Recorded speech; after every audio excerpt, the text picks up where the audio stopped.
izmantojot kā materiālu papīru,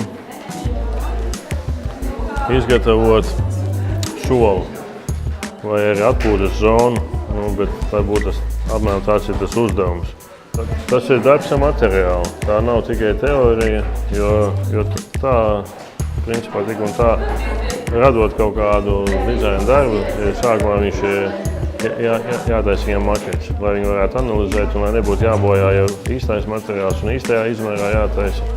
Tas papīrs, manuprāt, ir ļoti pateicīgs domāšanas veids. Parasti vienmēr ir kaut ko sāk darīt, un viss jau jāmācās. No pieredzes sākumā nekā nav.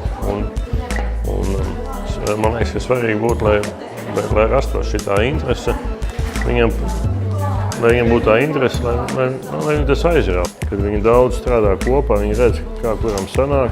Tā mums arī bija skolā savā kursā, kad mēs savas kompozīcijas nesām un sacentāmies savā starpā, kurš uztaisīs pašu to vislabāko darbu.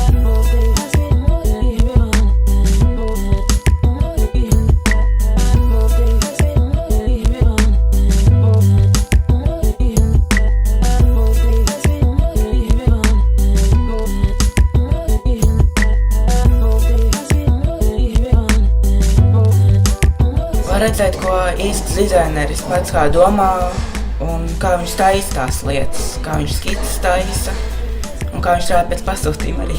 Mēs iespaidojāmies daudz no, piemēram, šīm visām lietām, kas šeit bija, un tāpēc arī uzreiz savādāk ir. Bet šeit mēs tā kā dzīvē redzējām, kā var visu kaut ko tādu uztaisīt. Tas arī iedvesmoja vairāk.